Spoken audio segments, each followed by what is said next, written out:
ഒരു ragging task നൽകിയപ്പോഴേക്കും Bigg Boss Malayalam season 7 ഇപ്പോൾ നടന്നുകൊണ്ടിരിക്കുന്നത് ചോരക്കളിയാണ്. അപ്പോൾ നാളെ ഫിസിക്കൽ ടാസ്ക് ഒക്കെ കൊടുക്കുകയാണെങ്കിൽ എന്തായിരിക്കും നമ്മുടെ ബിഗ് ബോസ് മലയാളം സീസൺ 7 അവസ്ഥ? വിശദമായി പറയുകയാണെങ്കിൽ ഇന്ന് മോർണിംഗ് ആക്ടിവിറ്റി ആയിട്ട് റാഗിംഗ് ടാസ്ക് ആണ് ബിഗ് ബോസ് കൊടുത്തത്. അതിനെ ചൊല്ലി വാക്ക് തർക്കങ്ങളെല്ലാം ഉണ്ടായിരുന്നു. തീർച്ചയായിട്ടും അത് ഉണ്ടാകേണ്ട ഒരു ടാസ്ക് തന്നെയാണല്ലോ ഇത്തരത്തിലുള്ളത്.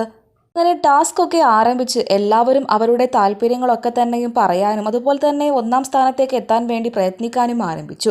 ഒന്നാം സ്ഥാനത്തിന് വേണ്ടി അനീഷ് തള്ളിപ്പിടിക്കുകയും പൊരുതി നിൽക്കുകയും ചെയ്യുന്ന സമയത്ത് അങ്ങോട്ടും ഇങ്ങോട്ടും ഉന്തലും തള്ളലുമൊക്കെയായി ഒന്നാം സ്ഥാനത്തേക്ക് റെന അപ്രതീക്ഷിതമായി കയറി അങ്ങ് നിന്നു. റെനയെ തള്ളി മാറ്റി അനീഷ് ഒരു സ്റ്റൂളിട്ട് അവിടെ ഇരുന്നു.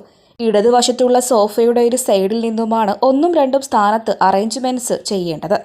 ബിഗ് ബോസ് പ്രത്യേകം എടുത്തു പറഞ്ഞിരുന്നു അത് അങ്ങനെ തന്നെ ചെയ്യണമെന്നും. ഇടതുവശത്താണെങ്കിൽ റെനയാണ് ഇരിക്കുന്നത്. റെന മടിയിൽ കയറി ഇരിക്കാൻ പറ്റാത്തത് കൊണ്ട് തന്നെ ഒരു സ്റ്റൂൾ എടുത്ത് റെനയുടെ തൊട്ട് സൈഡിൽ അനീഷ് ഇട്ടിരുന്നു.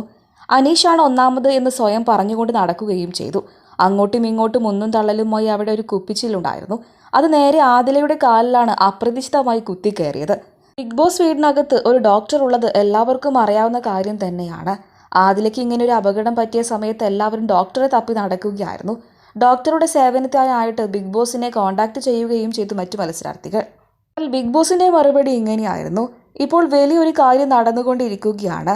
അത് കഴിഞ്ഞിട്ട് മാത്രമേ ഡോക്ടറെ കാണാൻ സാധിക്കുകയുള്ളൂ. ടാസ്ക് കഴിഞ്ഞപ്പോൾ ആദിലെ ഡോക്ടറെ കൊണ്ട് കാണിക്കുകയും അതിലേക്ക് പ്രത്യേകിച്ച് പ്രശ്നങ്ങളൊന്നുമില്ല എന്ന് ഡോക്ടർ പറയുകയും ചെയ്തു. ഒരു റാഗിംഗ് ടാസ്ക് നൽകിയപ്പോൾ ഇതാണ് ബിഗ് ബോസിന്റെ അവസ്ഥ എന്നുണ്ടെങ്കിൽ ഫിസിക്കൽ ടാസ്ക് ഒക്കെ തുടങ്ങുമ്പോൾ എന്തായിരിക്കും അവസ്ഥ? അഭിപ്രായങ്ങൾ പറയാൻ മറക്കരുത്.